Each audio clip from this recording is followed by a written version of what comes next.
하나님 감사합니다. 오늘도 말씀이 말씀되어지는 은혜만 있게 하여 주옵소서.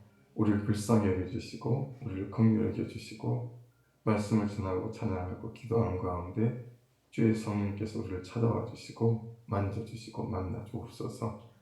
감사와 찬양을 드리며 역사하실 예수 그리스도 이름으로 기도드렸습니다. 아멘. 오늘 우리가 읽었던 12절 말씀 바로 위에 있는 11절 말씀인데 같이 한번 읽어보겠습니다. 1년 6개월을 머물며 그들 가운데서 하나님의 말씀을 가르치니라. 고린도가 아니라 다른 지역이었다면 복음을 전하던 바울 사도는 벌써 추방을 당했거나 쫓겨났거나 아니면 다른 해코지를 당했을 것입니다. 그런데 이 고린도가 좀 예외였습니다.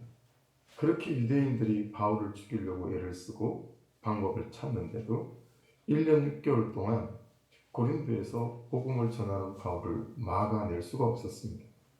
쫓아내지지도 않고 딱히 손을 댈 수가 없었습니다. 이번에는 바울을 잡을 만한 결정적인 기회다 싶었는데 예상치 못한 어떤 계기나 이유들로 바울 사도는 번번이 그들의 그물을 빠져나갔습니다. 잘 모르지만 너무 막연하긴 하지만 바울 사도에게는 뭔가 있는 것 같다. 이 사람들에게도 이런 느낌이 드는 거죠. 이 사람들은 더 있다. 눈에 보이는 것 외에 이런 말을 들어본 적도 없고 잘 믿지도 않으니까 그냥 바울 사도가 운이 좋거나 아니면 자기들이 운이 없거나 이런 정도로 생각을 한 거겠죠. 그런데 예수님을 우리가 믿어보면 바울처럼 보이는 것이 다가 아니던데 더 있더라. 이런 것을 경험하게 될 일이 생기고 고백할 일이 생기죠. 말씀을 따라 순종해 가다 보면 우리가 알고 있는 것이 다가 아니더라. 더 있던데 이런 고백을 할 수밖에 없는 경험들을 하게 되더라라고 하는 거죠. 의행동 교회 전도사 시절에 오비영이와 말씀을 전하고 났더니 석종이라고 하는 중이 남학생이 저를 쫄쫄 따라오더니 제 귀에다 대고 귓속말로 하는 말이 전도사님 물고기 2마리랑 보리떡 5개로 5,000명 먹었다는 거 순 뻥이죠? 그러는 거예요. 그래서 제가 그 아이를 앉혀놓고 야 석종아 뻥인지 아닌지 너 한번 경험해 볼래? 그랬더니 눈이 동그래가지고 저를 쳐다봤습니다. 그날부터 주일 오후 3시에서 오후 5시까지 중고등부 기도 모임에 석종이가 참여하게 됐습니다. 몇 주를 기도 제목도 내지 않고요. 그냥 기도에도 대충 참여하더니 한 4주쯤 지나면서 뭔가 와닿는 게 있었던 모양이에요. 기도의 분위기를 보고 진짜 기도 제목을 처음 꺼내기 시작했습니다. 전 이 대목이 되게 중요하다고 생각합니다. 저는 성도들이 진짜 기도 제목을 꺼내놔야 된다고 생각해요. 그런데 의외로 진짜 기도 제목을 꺼내놓지 못하는 성도들이 꽤 많이 있다라고 생각합니다. 여러분, 그것만으로도 우리의 삶에는 하나님의 역사가 시작될 수 있습니다. 이 석종의 기도 제목은 오로지 아버지였습니다. 멀쩡하던 아버지가 술만 드시고 오면 어머니를 닦아 패는 거예요. 바닥에다 잡아들여서 발로 밟기도 하고 살림을 때려 부수기도 하고 3개월 정도가 지나갈 무렵이 됐는데 기도회가 시작되기도 전에 찬양을 부르는 시간에 석종의 눈물이 터졌습니다. 이 3개월 어간의 기도회를 하면서 석종의 가정에 변화가 일어나기 시작한 거예요. 이틀이 멀다 하고 술을 드시던 아버지가 술을 끊기 시작하고 아버지가 어머니에게 용서를 구하는 장면을 보기도 하고 제가 석종이한테 야 석종아 도대체 무슨 일이 있었던 거니? 어떻게 된 거냐? 라고 물었더니 여러분 중학교 2학년 남학생이 그렇게 말했어요. 저도 설명이 안 돼요 전도사님. 그 말이 정말 많은 걸 함축하고 있었어요. 저도 설명이 안 돼요, 선생님. 여러분, 말씀 안에 살면, 기도 안에 살고 은혜 안에 살면 나에게든 그에게든 내 삶이든 우리의 삶이든 설명이 안 되는 일이 생깁니다. 보이는 현실이 전부가 아니고 더 있더라. 믿음의 세계가 더 있더라. 기도의 세계가 더 있더라. 은혜의 세계가. 이 사실을 중학교 2학년 남학생 한 명이 경험하고 믿기 시작하니까요. 이 믿음이 전염병처럼 중고등부 안에 퍼지기 시작하는 것을 보았습니다. 고린도 사역을 할 때 바울 사도에게 일어난 일이 그랬습니다. 설명이 안 되는 일, 설명을 할 수 없는 일이 날마다 바울에게 일어나기 시작하는 거죠. 예언자 수련생들의 아내 가운데서 남편을 잃은 한 여인이 엘리사를 찾아왔습니다. 선생님의 제자였던 저희 남편이 죽었습니다. 선생님께서도 아시다시피 제 남편은 너무너무 하나님을 경외하는 사람이었습니다. 그런데 빚을 준 사람이 와서 저의 두 아들을 자기의 노예로 삼으려고 데려가려고 합니다. 엘리사가 이 자기 제자의 아내, 과부가 된 이 여인에게 어떻게 하면 내가 도와줄 수 있겠는지 좀 알려달라고. 그러면서 집안에 남아있는 게 뭔지를 물어봐요. 그랬더니 아무것도 남은 게 없고 기름 한 병 남아있다는 거예요. 엘리사가 나가서 이웃 사람들에게 빈 그릇을 빌려오라고 말합니다.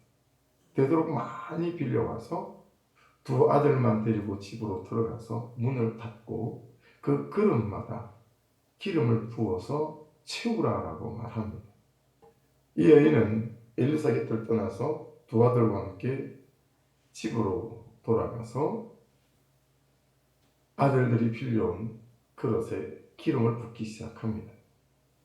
그런데 빌려온 모든 그릇에 기름을 다 채울 때까지 기름이 마르지 않는 거죠. 모든 그릇을 다 채우고 난 다음에 이 여인이 아들에게 묻습니다. 그릇이 더 없느냐? 더 없다고 말합니다. 그 순간부터 기름이 나오지 않는 거예요. 이 사실을 엘리사에게 알렸더니 엘리사가 그 기름을 팔아서 빚을 갚고 나머지는 생활비로 사용해라 라고 말합니다. 여러분, 이런 설명할 수 없는 일이 그들에게 일어난 것뿐만 아니라 바울에게 일어난 것뿐만 아니라 오늘을 사는, 현재를 사는 우리의 신앙생활과 삶 가운데도 하나님을 경외하는 사람들에게는 일어나는 일들임을 믿습니다. 바울은요, 고린도 사역을 할 때 이런 설명할 수 없는 일들이 그의 삶에 있었습니다. 사도행전 18장 8절로 9절 지난주 묵상 본문인데 같이 한번 설교 본문인데 읽어보겠습니다. 9절과 10절입니다. 밤에 주께서 환상 가운데 바울에게 말씀하시되 두려워하지 말며 침묵하지 말고 말하라. 내가 너와 함께 있음에 어떤 사람도 너를 대적하여 해롭게 할 자가 없을 것이니 이는 이 성중에 내 백성이 많음이라 하시다. 여러분, 바울에게는 주님으로부터 온 말씀이 있었습니다. 여러분, 우리가 직장이 없거나 빨리 구해지지 않으면 굉장히 초조해지지 않습니까? 근데 그래 보신 적이 있으세요? 말씀이 없어서 초조해 보신 적이 있으십니까? 하나님이 나에게 말씀하지 않으셨어. 또는 큐티를 하는데도 불구하고 그 큐티 중에서 어느 말씀도 내 심령과 마음을 사로잡지 않는 거예요. 그 말씀이 없는 것 때문에 초조해하거나 또 말씀을 사모함으로 말씀 앞에 이런 서보신 적이 있었습니까? 주님께서 바울에게 말씀을 주시면서 세 가지 명령을 하셨죠. 첫째는 두려워하지 말아라. 두 번째는 침묵하지 말아라. 세 번째는 복음을 말하라. 근데 명령뿐만 아니라 세 가지 약속도 주십니다. 그때 내가 너와 함께한다. 말씀을 주시고 그 말씀을 붙잡게 되면 그때 내가 너와 함께 한다는 거죠. 그때 어떤 사람도 너를 대적하여 너를 해롭게 할 자가 없을 것이다. 그때 이 성중에 내 백성이 많을 것이다. 그러니까 여러분, 이 설명할 수 없는 일들이 어디서부터 시작된 거죠? 주의 말씀으로부터 시작되어졌죠. 그리고 그 주의 말씀을 붙잡는 바울 사도의 삶 안에서, 순종 안에서 이런 설명할 수 없는 일들이 일어났다라고 하는 것을 알 수 있습니다. 그래서 여러분, 말씀이 있어야 합니다. 살고 못 살고, 말씀대로 살고 못 살고는 두 번째고요. 붙잡고 씨름할 말씀이 있어야 합니다. 쌀독에 쌀이 떨어지면 안 되는 것처럼 예수를 믿는 저와 여러분에게는 붙잡고 씨름할 꼭 말씀이 있어야 된다라고 하는 거죠. 바울은 주님께로부터 말씀이 있었습니다. 그리고 그는 그 말씀에 붙잡혔습니다. 여러분 기억나십니까? 시내코 붙잡혀라고 하는 것. 내가 톱을 들고 산에 올라가서 나무를 잘라서 내가 내 감옥을 만든 다음에 그 감옥 안에 들어가서 자물쇠를 채워서 내가 나가지 못하도록 하는 게 이게 시내코 말씀에 붙잡혀라는 것 아니었습니까? 그 말씀의 구조 속에 내가 들어가는 거죠. 여러분 그 말씀의 구조 속에 들어가면 이제 오늘 말씀처럼 말씀이 임합니다. 그리고 말씀이 임하면 그 말씀을 가지고 씨름하기 시작하게 될 때 여러분 하나님은 우리의 삶에서 설명할 수 없는 일들로 하나님의 하나님 되심을 말씀을 붙잡는 사람들에게 허락해 주시는 줄로 믿습니다. 그래서 사도행전 18장 5절은 그랬어요. 그렇죠? 하나님의 말씀에 붙잡혀 유대인들에게 예수는 그리스도라, 메시아라 밝히 전거했다. 그랬습니다. 그리고 사도 바울은 자신을 암살하려고 하는 저격수들로 바글거리는 총알이 빗발치는 전쟁터 같은 그 고린도에서 1년 6개월을 머물며 그들 가운데에서 하나님의 말씀을 가르칩니다. 여러분 말씀에 붙잡히잖아요. 있는 것이 있습니다. 있는 것이. 저도 설명이 안 돼요. 전도사님. 이 습종의 그룹처럼 내 인생에 설명이 안 되는 일들이 일어납니다. 설명할 수 없는 일들이 있게 되었습니다. 여러분 한번 적용해 보십시오. 여러분에게 요즘 말씀이 있으십니까? 그 말씀에 붙잡혀 있으십니까? 요즘 나는 내 인생에 설명이 안 되는 어떤 그런 일들로 하나님을 높이고 주의 이름을 자랑하는 일들이 있으십니까? 여전히 옳고 그름의 칼을 차고 가정을 갈등의 바다로 만들고 있지는 않은지. 여러분 말씀도요. 그는 나보다 옳습니다 하는 사람이 말씀을 붙잡으면 가정을 살리는 길이 되지만 내가 그보다 옳도다 이런 사람이 여러분 말씀을 붙잡게 되면 이 말씀을 종교적 신념으로 붙잡는 것이 되어지기 때문에 말씀이 율법으로 전락합니다. 종교적 옳고 그름의 칼에 비해서요 서로를 찌르는 흉기밖에 안 될 때가 너무 많습니다. 바리새인들이 말씀이 없어서 망한 게 아니잖아요. 말씀을 붙잡지 않아서 망한 것도 아닙니다. 그들만큼 말씀에 서로 산 사람들이 어디 있겠습니까? 그런데 항상 그들은 어때요? 그는 나보다 옳도다가 아니라 내가 그보다 옳도다. 이 말씀이 종교적 신념이 되니까 아버지의 마음도 없고 영혼에 대한 마음도 없는 거예요. 네. 여러분 큐티를 시작한 이상 저와 여러분은 바리새인이 되기 가장 쉬운 위험한 길에 들어섰다라고 할 수도 있습니다. 큐티 좀 한다고 나만 옳다고 하거나 적용 좀 한다고 그것이 자기 의가 되는 순간 우리는 바리새인의 길에 들어서게 되고 말 것입니다. 공부를 많이 한다고 천리되는 것도 아닌 것 같고요. 나이가 50이 넘어간다고 천리되는 것도 아닌 것 같습니다. 사람이 천리되는 것은 내 죄가 보일 때, 사람이 천리되는 것은 말씀 안에서 내가 나의 고약함과 못된 부분을 보는 눈이 생길 때, 그리고 그것이 인정이 되어질 때, 그래서 참 당신이 나보다 옳아요 할 때 사람은 철이 들어간다라고 하는 것을 깨닫게 되었습니다. 내 죄가 보이고 저의 고약함과 못된 부분을 보기 시작하면서 제가 가장 많이 깊이 이해가 된 분이 누구냐면 제 어머니세요.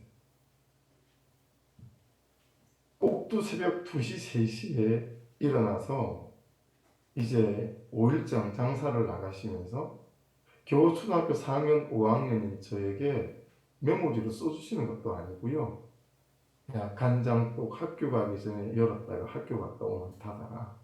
솔방울 복합비료 푸대로 세 푸대나 따두어라. 동네 우물가에서 물을 길어서 독 3개에다 채워놔라. 뭐 이런 것들을 막 말씀을 하세요. 귓전에다가 비몽사몽 기간이지. 근데 그 중에 이제 장사를 마치고 돌아오셔서 하나라도 빠져 있으면 부칼을 집어 던졌어요. 어떤 건 제 옆에 꽂혀가지고 손잡이가 팍 떨리는 경우도 있었어요. 제가 어린 나이인데도 그렇게 생각했어요. 틀림없이 우리 아버지가 어디 밖에서 나를 낳아서 왔나 보다. 어머니가 낳은 자식은 아니라고 생각을 정말 했습니다. 그런데 여러분 생각해 보십시오. 그 시골 깡촌에서 큰아들 둘째 아들 성공시켜야 되겠다고 호를 다니신 서울로 데리고 올라와서 생선장수하면서 공부시키면서 PC 적장이 진 거예요. 남편은 죽었고 빚은 고스란히 남았고 남편은 일생 그 많은 자기 누나 눈, 자기 누나 밭, 자기 누나 산을 일구느라 자기 땅 한 평을 자식들에게 마누라한테 남기지 않고 죽었어요. 그러니 새벽 2시, 3시에 일어나서 1시간 용달차를 타고 통영 앞바다까지 가서 새벽 4시, 5시에 들어오는 새벽 그 배에서 생선을 받은 다음에 5일장을 돌아다니면서 팔고 저녁 7시, 8시 집에 터벅터벅 들어오는데 반기는 사람 하나 없고 해야 될 일은 집에 또 가득하고 그런 여인의 삶이 얼마나 고됐을까. 20살, 21살 때는 이런 생각도 못했습니다. 그냥 칼이나 집어 던지는 그런 어머니가 미웠고 사랑이 안 됐습니다. 사랑할 수가 없었습니다. 해서 큰형수님을 따라 새벽 기도를 따라 나서기 시작했습니다. 어머님 좀 사랑하게 해달라고 무더기도 기도했고 그 기도 제목 외에는 딱히 기도 제목이 생각이 치도 나지가 않습니다. 어느 겨울날 새벽 예배를 가서 졸았어요. 일어나 보니까 다 가고 저 혼자 남아있는 거예요. 터덜터덜 예배실 문을 열고 딱 나오는데 겨울이라 찬바람이 몸을 확 훑고 지나가는데 설명할 수 없는 일이 일어났어요. 그냥 어떻게 그런 일이 일어날 수 있는지 그 찬바람이 내 몸을 훑고 지나가면서 어머님을 미워하는 마음, 어머니한테 서운했던 마음, 어머니를 오해하고 있는 마음 그런 마음들까지 감정들까지 싹 가져가 버린 거예요. 그리고 그 교회 현관문을 나서다 말자 저는 그냥 어머니를 사랑하게 됐습니다. 여러분 그 사람이든 내 현실이나 처지이든 사랑할 만해서 사랑해지는 날은 오지 않습니다. 그런데 설명할 수 없는 하나님의 은혜가 우리에게 부어지면 있는 모습 그대로 사랑하게 되어지는 일이 시작될 수 있음을 믿습니다. 여러분 그렇게 사랑해서 결혼했고 부부가 됐고 가족이 됐는데 우리의 사랑이 삐그덕거리고 아프고 힘이 드는 이유가 뭘까요? 우리가 인생의 그 어느 날 그를 사랑할 만해서 사랑했기 때문입니다. 하지만 진짜 사랑은 있는 모습 그대로를 사랑하게 될 때가 진짜 사랑 아니겠습니까? 인생의 어느 날 그때에 정말 그를 사랑할 만해서 사랑했는데 살아보니 알고 보니 여러분 부족한 게 너무 많은 거지. 있는 모습 그대로 사랑해지지가 않는 거지. 그 사람은 내가 사랑하는 그 사람을 이 세상에서 가장 행복한 사람으로 살게 할 수 있습니다. 있는 모습 그대로 사랑할 때 말이죠. 그렇게 그를 있는 모습 그대로 사랑할 줄 알면 놀랍게도 내가 내 자신을 있는 모습 그대로 용납해 주는 일도 생기기 시작하더라고요. 설명할 수 없는 이유로 바울을 손댈 수 없었던 유대인들에게 절호의 기회가 찾아왔습니다. 12절입니다. 갈리오가 아가야 총독이 되었을 때에 유대인이 일제히 일어나 바울을 대적하여 법정으로 데리고 가서, 이 갈리오라는 사람의 본명은 마르쿠스 안네우스 노바투스라는 사람이었습니다. 그 유명한 수도와 철학자 세네카의 형제였고요. 세네카는 우리가 아는 대로 네로 황제의 서성이었습니다. 아가야는 고린도, 아덴 이런 여러 성읍들을 묶은, 우리 같으면 경상북도, 경기도 이렇게 아우러서 부를 만한 그런 지방의 이름인데, 이 수도가 고린도였었습니다. 그리고 고린도에는 로마 정부에서 파송하는 총독의 관저가 있었습니다. 총독의 임기는 보통 2년 정도였는데요. 보통 그 임기가 초여름에 시작이 됐다고 합니다. 어떤 지역에 새로운 총독이 오고 가고 하는 시기는 우리나라 선거 때처럼 이때도 지역의 민심을 달래기 위해서 항상 총독들이 지역 사람들이 올리는 민원을 잘 들어주고 해결해 주는 것이 일반적인 관례였다고 합니다. 그 틈을 노려서 유대인들이 바울을 갈리오 총독에게 고발한 것입니다. 13절, 말하되 이 사람이 율법을 어기면서 하나님을 경외하라고 사람들을 권한다 하거늘. 이게 이제 고발하면서 고발한 제목이죠. 그들이 말하는 바울의 제목은 두 가지예요. 하나는 뭡니까? 이 사람이 율법을 어겼다. 두 번째는 하나님을 경외하라고 사람들을 권한다. 이게 무슨 제목이 되겠나 싶지만, 여러분 여기서 말하는 율법은 성경학자들도 좀 헷갈려 합니다. 이게 이스라엘 율법을 어겼다는 얘기인가? 이게 로마법을 어겼다는 얘기인가? 근데 바울 사도가 로마법을 어긴 게 없거든요. 그러니까 이스라엘 사람들이 사실은 자기들의 율법을 어긴 것을 말하면서 갈릴로에게 들리기를, 어떻게 들리기를 원했냐면 마치 로마법을 어긴 것처럼 들리기를 원했다라고 하는 것입니다.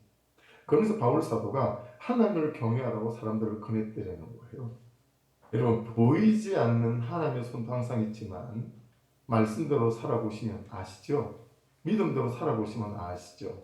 여러분, 믿음대로 살고 말씀대로 사는 삶에도 항상 반대가 있습니다. 근데 이 대목에서 중요한 질문이 하나 있습니다. 우리가 말씀을 읽지 않고 말씀 앞에 우리를 세우면 말씀이 우리를 읽는 거, 우리가 지금 몇 달 전부터 연습해보고 있잖아요.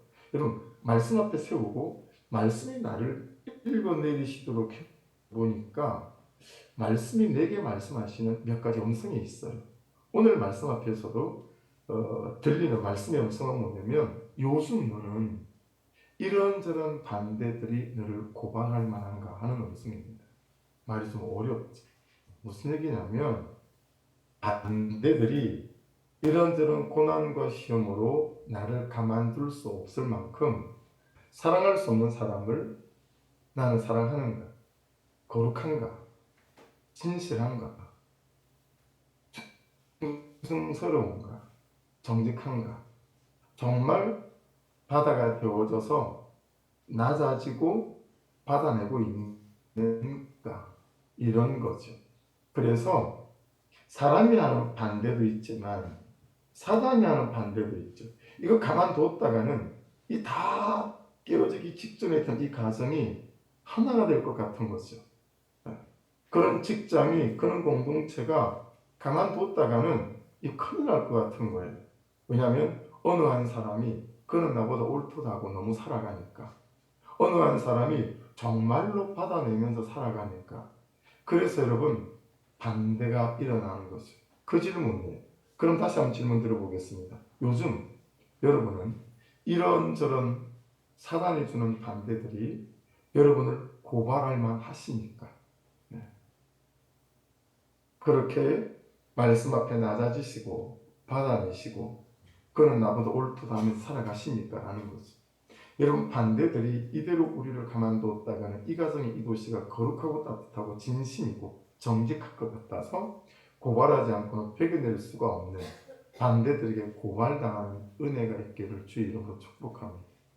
나에게 끊임없이 반대가 오고 영적 전쟁이 오는 것은 죄책감을 느낄 일이 아니라 내가 살아있다는 증거일 수도 있습니다.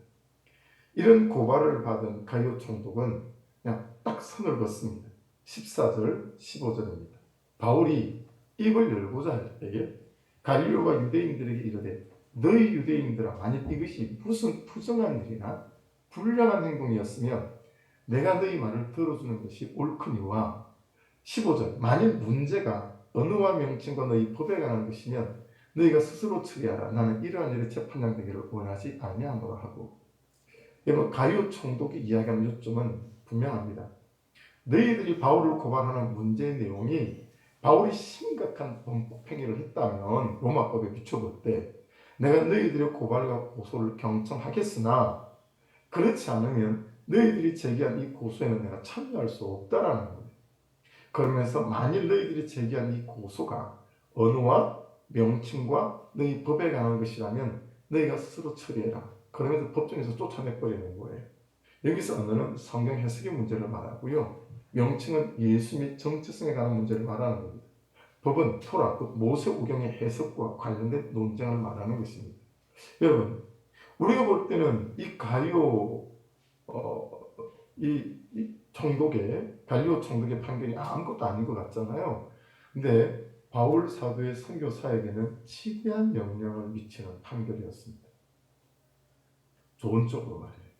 왜 그러냐면 이 당시에 로마는 자기들이 정복한 지역이나 민족이나 땅에 가면 항상 황제를 숭배하도록 만들었어요. 그런데 유독 이스라엘의 유대교만 인정을 했습니다. 해서 이 유대교를 믿는 사람은 황제 숭배를 하지 않아도 됐었습니다. 그런데 갈리오 총독이 가만 보니까 이 사도 바울이 전하는 복음 예수 그리스도가 유대교하고 같은 뿌리처럼 보인단 말이에요. 그래서 야 이거 보니까 로마법을 얻은 게 아니고 니들 문제잖아. 야 니들 문제는 니들끼리 해결해. 그리고 쫓아내면서 어떻게 된 거죠? 바울 사도가 전하는 이 복음, 그렇죠? 이 복음이 유대교라고 하는 우산 속에서 보호받을 수 있게 되는 거예요. 그래서 예수를 믿는 사람도 황제 숭배를 하지 않아도 되는 그 외 다른 여러 가지 종교적 우상 숭배의 의무에서 자유케 되어지는 그런 판결이었다라고 하는 것입니다. 여러분 보세요. 사도 바울은 아무것도 한 게 없어요. 한 거라고는 고발당한 겁니다. 고발을 당했는데 없던 길이 생겼고 없던 길이 열렸습니다. 이제는 공식적으로다가 사도 바울의 복음을 전하는 길을 막았을 명분이 제거된 것입니다. 여러분 말씀에 붙잡혀 살면 없던 길이 만들어지고 없던 문이 생기는 역사들도 일어나게 될 줄 믿습니다. 그리고 말씀에 붙잡혀 살게 되면 없는 것이 있게 됩니다. 뭘까요? 후회입니다. 왜 그럴까요? 하나님의 뜻대로 살기 때문에 그렇습니다. 여러분 우리가 얼마나 많은 후회를 갖고 있습니까? 그렇죠? 지난날에 했던 그 선택에 대한 후회, 그 결정에 대한 후회, 그리고 지금도 우리 앞에 놓여있는 이런저런 문제들 때문에 어떤 선택과 어떤 결정 앞에 놓였을 때마다 여러분 혹시라도 후회하는 선택을 할까봐 우리가 얼마나 노심초사합니까? 근데 말씀에 붙잡혀 살면 후회할 일이 없다라고 하는 것입니다. 자, 20절 말씀을 같이 한번 읽어보겠습니다. 21절입니다. 21절 시작. 작별하여 이르되 만일 하나님의 뜻이면 너희에게 돌아오리라 하고 배를 타고 애굽에서 떠나. 자, 하나님의 뜻이면에다 밑줄을 한번 그어보십시오. 그래 놓고 18절, 20절, 19절 읽어볼게요. 바울은 더 여러 날 머물다가 형제들과 작별하고 배 타고 수리아로 떠나갈새 브리스길라와 아굴라도 함께 하더라. 바울이 일찍이 소원이 있었으므로 갱거레에서 머리를 깎았더라. 에베소에 와서 그들이 머물게 하고 자기는 회당에 들어가서 유대인들과 변론하니 여러 사람이 더 오래 있기를 청하되 허락하지 아니하고. 자, 그리고 22절 23절 읽겠습니다. 가이사라의 상륙하에 올라가 교회 안부를 물었느니 안디옥으로 내려가서 얼마 있다가 떠나 갈라디아와 부르기아 땅을 찾으러 다니며 모든 제자를 굳건하게 하니. 이런 21절 말씀을 보면 사도 바울의 삶이 다 무엇에 기반을 두고 있습니까? 하나님의 뜻입니다. 해서 후회할 선택이 없고 후회할 결정이 없었습니다. 여러분, 지난주 소개했던 뉴욕 정신과 의사의 사람 도서관 책에 보니까요, 중독 정신과 펠로우 과정 오리엔테이션에 참가하면 가장 먼저 시키는 것이 숨참기라고 합니다. 한다는 의사들에게 숨참기를 가장 먼저 오리엔테이션에서 시킨다는 거예요. 10초, 20초, 30초 숨을 참을 수 있는 만큼 다 참아본 후에 이 숨을 참는 동안 어떤 생각을 했는지 물어본다고 합니다. 그때 여러 의견이 나오는 거예요. 이러다 죽겠구나 싶었다. 어떻게 하든 숨을 쉬고 싶다는 생각뿐이었다. 아, 산소가 필요하다. 그런 여러 가지 자기들의 마음을 얘기한다라고 하는 것입니다. 이 숨참기를 가장 먼저 시키는 이유가 뭐냐면 이렇게 숨을 끝까지 참을 때 느낄 때 기분이 있잖아요. 이게 중독 환자가 약물 금단 현상을 겪을 때 느끼는 감정과 유사하기 때문이라고 합니다. 우리가 머릿속에서 외쳤던 산소가 중독 환자들에게는 약물이라고 생각하면 된답니다. 중독 환자들은 우리의 고정관념과 달리 기분을 좋게 하기 위해서가 아니고 고통스러운 상태에서 벗어나기 위해 약물을 사용한다는 것입니다. 여러분, 요즘 여러분의 삶의 고통은 무엇입니까? 요즘 여러분은 어떤 것 때문에 후회하시고 힘이 드시고 삶의 무게가 있습니까? 사랑하는 여러분,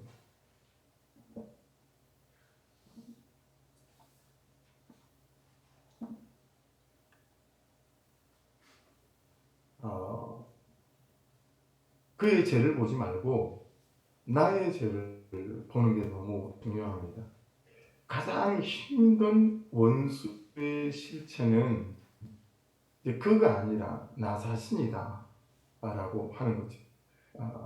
존 맥스웰의 책에 나오는 예화잖아요. 어떤 사람에게 하는 일마다 시비를 거는 원수 같은 놈이 있는 거예요.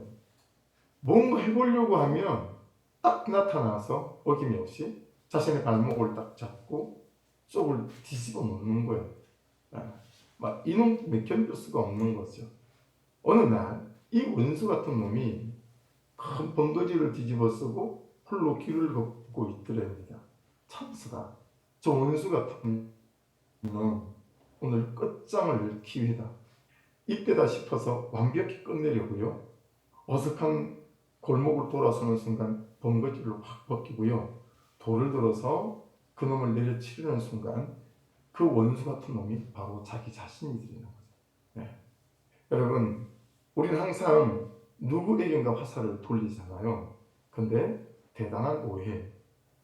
그가 있어 내 인생이 힘들다. 아니라는 거예요. 네. 내가 있어 우리 모두가 힘들어하고 있는 것.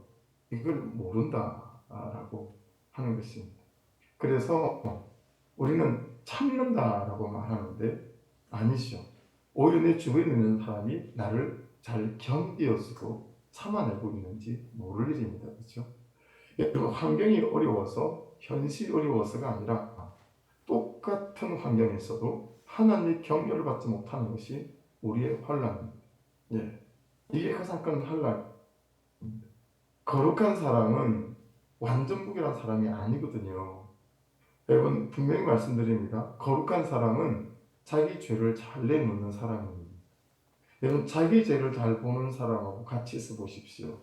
굉장히 남을 편하게 해주는 은사가 있습니다. 그리고 내 죄를 고백하고 토해내도요 자기 죄처럼 받아냅니다. 네. 말이 새 나가지도 않습니다. 그런데 남편이 아내가 서로 자기 죄를 못 봐요. 상대방 죄만 봅니다. 그러니 항상 그 사람과 마주하는 시간이 불편해요. 네. 여러분 손을 들어볼까요? 저는 안 보이니까 관계없어요. 전 지금 여러분이 안 보이거든요. 상당히 어렵습니다. 여러분은 안 보이는데 여러분이 보이는 것처럼 이 요만한 5mm짜리 렌즈 하나를 쳐다보고 말씀을 나누니까요. 이게 쉽지가 않아요. 안 보이니까 손을 한번 들어보십시오. 남편하고 있으면 불편한 아내 손 들어보세요. 아니면 아내하고 있으면 불편한 남편 손 들어보세요. 왜 그런 줄 아세요? 말씀이 뭐라 그랬어요? 자기 죄를 못 봐서 그렇대요. 자기 죄를 인정하지 않아서 그렇대요. 여러분, 거룩한 사람은 완전 부결한 사람이 아니라 자기 죄를 잘 내놓는 사람입니다. 자기 죄를 잘 보는 사람은, 인정하는 사람은 남을 편하게 해주는 은사가 있고요. 다른 사람이 죄를 토해낼 때도 자기 죄처럼 받아냅니다. 네. 그러니 여러분, 그런 사람과 함께 말씀 앞에 서게 될 때 우리에게 치유가 일어나고 회복이 일어날 수 있지 않겠습니까?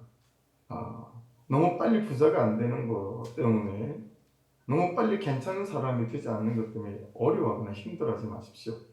여러분, 세상은 속도를 미덕으로 삼지만 말씀의 세계에서는 인내가 영적인 진실성의 표상입니다. 우린 다 너무 못 참으니까요. 사소한 희열만 있어도 참는데 창조주 하나님이 나를 위해 다 준비하고 계신 것을 믿지 못하기에 0.5초를 못 참아서 나와 남을 힘들게 합니다. 막 내 방법을 찾아 쫓아다닙니다. 하는 게 너무 많습니다. 단순해지지가 않습니다. 네. 여러분, 한 말씀을 받으시고 그 한 말씀이 내 삶이 되어지는 일에 집중해 보십시다. 그 말씀이 내 심령에 녹아지고 내 인격과 성품과 태도에 녹아져서 한 말씀이 내 삶이 되어지는 이 연속되고 훈련되어진다면 더딘 것 같으나 가장 빠르게 우리의 과정과 그 우리의 삶에 하나님의 선하심이 드러나고 나타나는 은혜가 있게 될 줄 믿습니다. 여러분들도 집에 정수기가 있죠. 저희 집에도 정수기가 있는데 정수기가 생긴 지가 막 많이 오래되지 않았어요. 그냥 몰랐죠. 제가 주로 새벽 3시 반에 일어나서 거실에 테이블에 거기 노트북을 펴고 거기 이제 앉습니다. 하루는 물을 마시려고 정수기를 하니까 정수기가 안 돼요. 알고 봤더니 우리 집에 있는 정수기는 새벽 3시부터 5시까지는 사용할 수가 없습니다. 자체적으로 정수기 자체를 살균하고 자기를 돌보는 시간이에요. 하루 종일 정수된 물을 내보내기 위해 정수기를 사용하는 사람들이 모두 자는 시간에 자신도 자는 것이 아니라 깨어 있어서 자신을 살균하고 소독하고, 이걸 코커 살균, 자동 살균 이렇게 부르대요. 그렇게 하는 거예요. 기계보다 사람이 낫지 않습니까? 사람보다 기계가 낫지 않습니까? 여러분, 24시간 중에 2시간을 자기를 위해 쓰는 거예요. 온전히 자기를 정결하게 하고 깨끗하게 하고 다시 22시간 동안 물을 내줄 수 있는 준비를 하는 거예요. 아니래요. 남편이, 아내가, 또는 엄마가, 또는 자녀가, 또는 직장에서 여러분, 내가 하나님의 사람다운 삶을, 아니 남편다운, 아내다운 삶을 위해서 24시간 중에서 2시간을 내가 준비하는 사람이라면, 깨어 있어서 나 자신을 살균하고 소독하고, 그렇게 하는 사람이라면 여러분, 우리 인생에 어떤 일들이 벌어질 수 있을까요? 무엇보다 나를 하나님의 뜻에 두는 시간이 필요합니다. 하나님의 뜻에 나를 두는 시간이 필요합니다. 그리고 그 하나님의 뜻대로 내가 살아가는지 내 삶을 살피고 내 성품과 감정을 살피는 것들이 필요합니다. 나를 말씀의 뜻에 나를 두는 시간이 필요하고요. 그러면 우리 인생에 후회할 일이 일어나지 않을 것입니다. 궁금합니다. 전사님, 설명할 길이 없어요 라고 말했던 석종이가 어떤 사람이 되어 있는지 참 궁금합니다.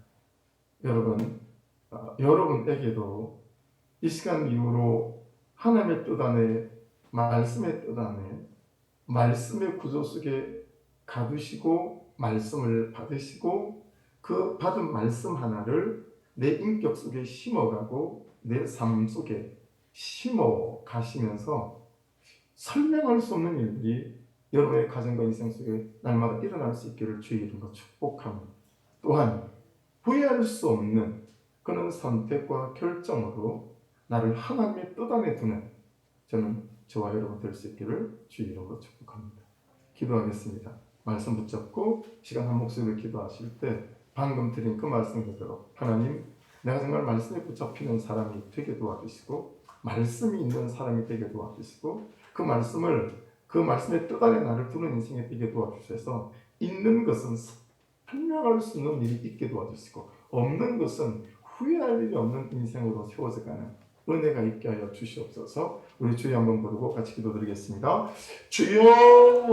하나님 감사합니다. 오늘도 우리를 부르시고 오늘도 말씀 가운데 우리를 세우시는 하나님의 선하심을 찬양합니다. 아버지 하나님, 아버지 이 험악한 고린도의 1년 6개월의 여정 동안에 아버지 그들은 바울을 손댈 수가 없었습니다. 아버지 하나님, 그들도 알 수 없고 이해할 수 없는, 설명할 수 없는 그 어떤 것이 바울 사도를 사로잡고 있었음을 오늘 말씀 안에서 그가 말씀의 뜻 안에 있었기 때문이라고 깨닫게 해주셔서 감사합니다. 아버지 하나님, 우리도 은혜를 베풀어 주셔서 말씀이 있는 사람이 되게 도와주십시오. 말씀의 구조 속에 나를 놓고 말씀을 받아 그 말씀 한 구절에 내 인생을 걸고 삶을 걸고 아버지 하나님, 내 태도가 성품이 인격이야 이 말씀대로 닮아가는 우리 아버지 삶을 드릴 수 있는 아버지 우리가 되게 하여 주시옵소서.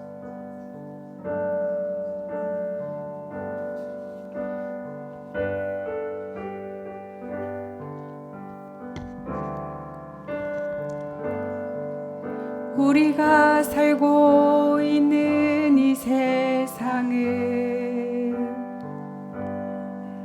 주님의 손길 안 닿은 곳 없네.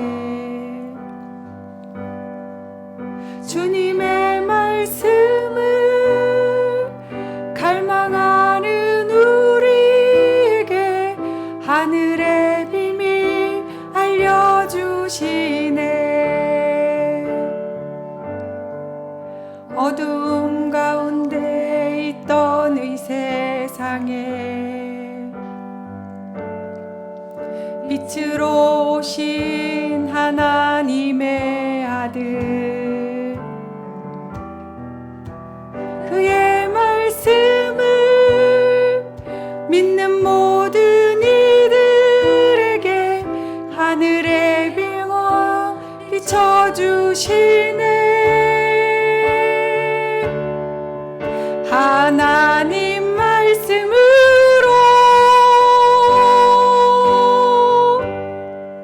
아버지 마음으로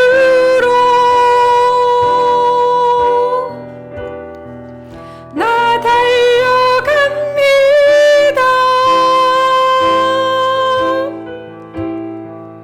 나 돌아갑니다.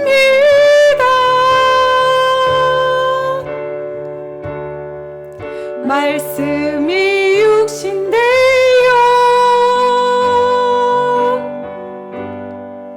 말씀이 내 삶 되어 주 나라 이곳에 주님 뜻 내 안에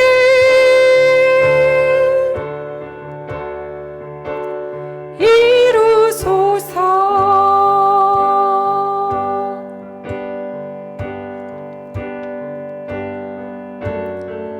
듣지 못했던 마음 주님의 성령 오셔서 보지 못했던 나의 눈 주를 보게 하소서. 듣지 못했던 마음 주님의 성령 오셔서 보지 못했던 나의 눈 주를 보게 하시네.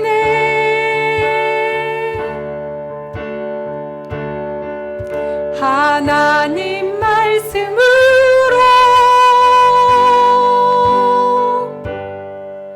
아버지 마음으로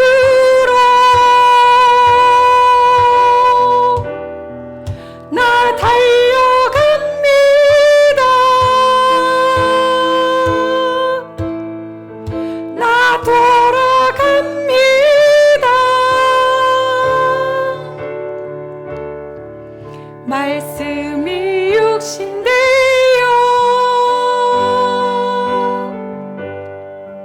말씀이 내 삶 되어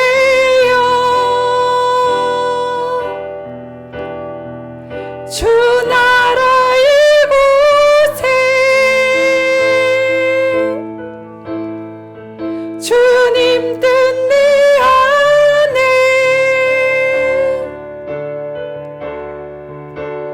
이루소서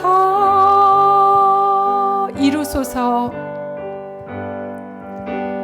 이루소서 이루소서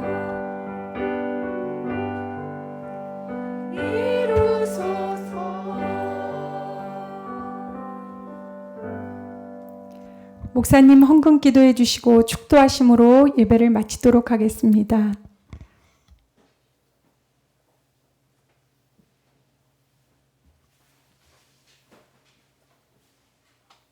하나님 감사합니다. 우리에게 오늘도 말씀을 주시고 이 어려운 때를 또 말씀을 붙잡고 살아갈 수 있는 소망을 주심을 감사합니다.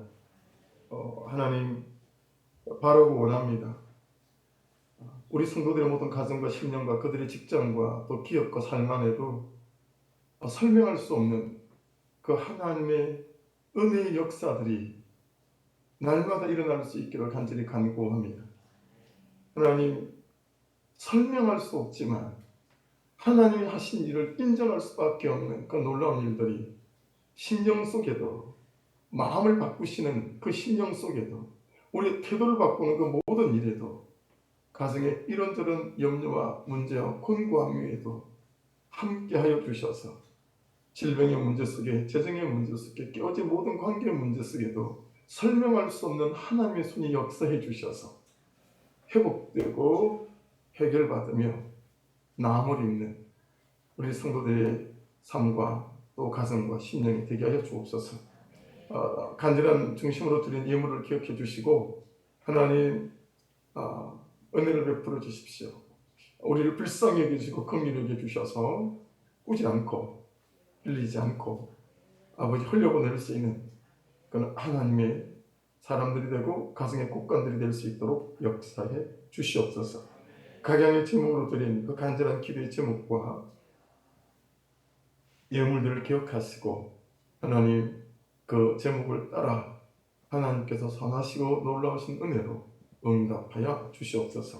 감사와 찬양을 드리며 예수 이름으로 축복하며 기도드렸습니다. 아멘. 다 같이 일어나셔서 축도함으로 예배를 갖겠습니다. 오늘도 손을 좀 얹으시죠.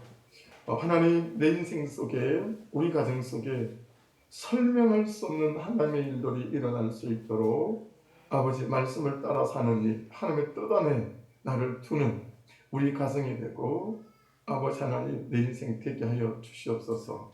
그렇게 기도하기를 원하고 아버지 하나님 날마다 말씀 앞에서 말씀을 받아 말씀의 뜻 안에 나를 둠으로 하나님 후회 없는 선택과 결정으로 살아가는 인생 되게 하여 주옵소서. 그렇게 좀 손을 얹으십시다.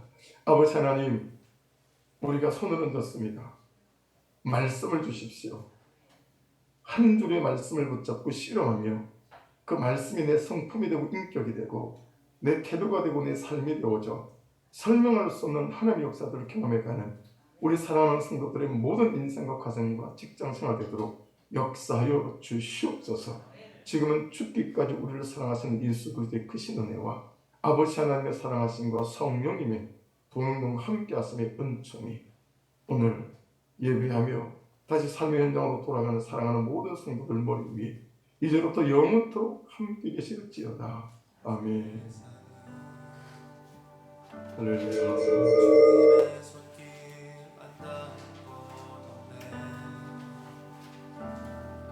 주님의 말씀을 갈망하는